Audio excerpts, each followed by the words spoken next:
Hola, ¿qué tal? Ya estamos de vuelta con estos enfrentamientos de 1 contra 1. Y es que, representando al equipo Fuego, tenemos a un hombre que fue MVP de los mundiales en 2014. Tenemos a Mata.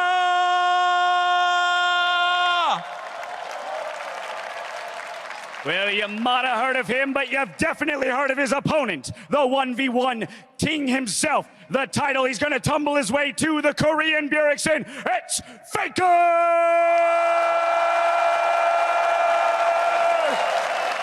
Some rematch!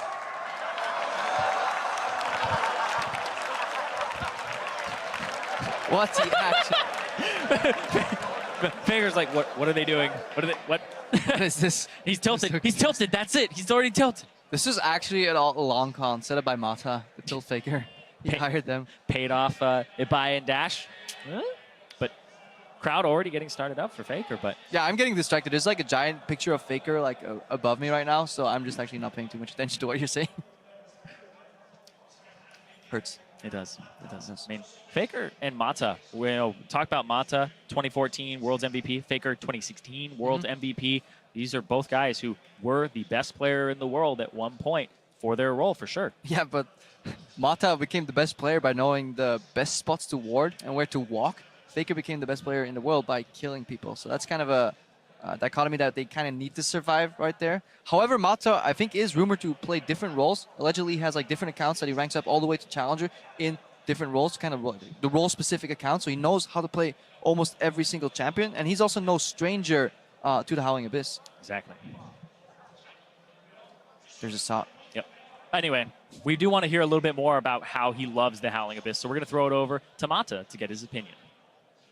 개인적으로는 제가 칼바람 나락에 대해서 자부심이 엄청나기 때문에 이번에 좀 잘하고 싶네요. 제가 시즌 2부터 나와가지고 사실 랭크보다 약간 좋아했던 게임이 그 미드 5대5 아람전인데 이번에 그냥 캐리하고 싶네요.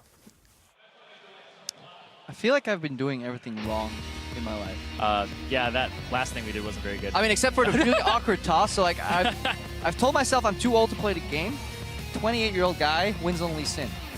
I focus so much on rank, calling, like, ARAM a waste of time. And the best support in the world says ever since Season 2, he's kind of just playing ARAMs all the time. He likes it more than rank. So maybe that's the approach. Oh, yeah! Let's go!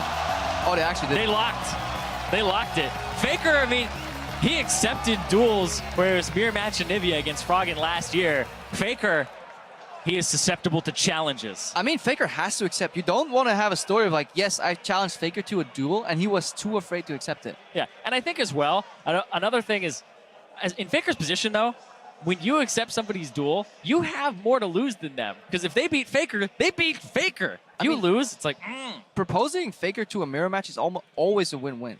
Yeah. If he denies, you actually have a story where you won a little bit, and if not, it's still on your terms. Like, it's the best shot you have to win. Exactly. And if you lose against Faker, nobody's going to hold that against you, right? And that's actually a big problem with being the #1, is you have nobody to really chase anymore. And Faker, though, up against Mata, this is really interesting because why would it be Yasuo? Mata, it's like, Mata Yasuo. It's the ultimate skill champion, though, in Korea. It's regarded as I mean, it's a champion nobody wants on his team because he goes 2-10. But then when he's on the opposing team, he's obviously 20-0. But it's an incredibly high skill champion, and also just really fun to watch. I love Yasuo so much. The tiny things in his mechanics, the Q into the E into the auto, the Q, stuff like that. It's really cool. And then there's a lot of great tricks too, where you can like spin on a minion before R-ing. Yeah, Mata's running 1% crit.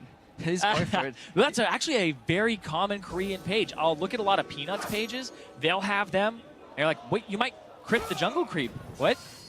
That's actually happened to me once. Actually, it happened in the OGN finals. Is that why you lost? We lost for many more reasons than that, but that was actually 1% crit. Let's hold it. That's the story I'm gonna tell. I stole a red buff because my jungle crit right before the last auto attack.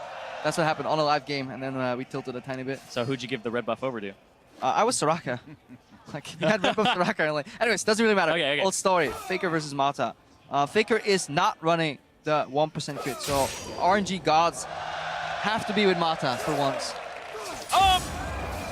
So this is the matchup that I will usually play on the 1v1 map, I'll just play Yasuo every time that I can, because otherwise I can only feed 1 kill. You can't go to 0-8. It prevents me from doing that. But every time you miss a Q, it's actually a big deal in this matchup. Yeah, it's about lining up the Qs to hit both minions and honestly the enemy Yasuo. Mata got pressured first because he really didn't feel comfortable trading against Faker. Faker standing on the outside of turret range here, so every time Mata walks up, he can at least get a Q in the face. He wants to stack it up. It's a very micro-heavy matchup where you really want to click really right next to your champion. First, Faker's still level 1. Oh, Faker might be done. He has to get out. That was a really good trade by Mata. Got him again! Power shot. Ignite. One more. Oh my God, Mata takes down Faker. And he takes over the Spanish crowd. I think I'm trying to break this down. It all goes back to the Q that Faker used after the first wave. The crowd is in love with this. Oh, Faker again. Mirror match. The opponent's terms goes down. Team Ice. Ooh. I mean, yeah, Faker used the Q when he turned around into the thin air, and Mata just rushed for that first minion, got level 2, and then went so aggressive on Faker that Faker never got access to that dying creep. Borderline level 2 right there. Obviously, it's the 7th creep that levels you up, so the first melee minion of the second wave. Faker should have been there quicker because he had the push. yeah. Well, the thing is, Faker got the push on him, and when the minions actually create a nice line for the Yasuo, you have more chase down. You have a longer lane to actually make the Yasuo run down. So being underneath your turret in a mirror match like this isn't necessarily the worst thing, because they have to keep running from you. You get an E on them. Mata did it really well. He walked alongside his creep to his zone, but even then, the waves are still going to meet in the middle. So in essence, it wouldn't matter. It was just the decision making. I think Mata had his Q up sooner, which allowed him to take down that creep much faster. I want to see it again. I want to see it in almost like long form. Because this is the end, and we obviously know how we got here. It actually takes quite some stones to go in here as well, taking a turn shot voluntarily, but then dancing out.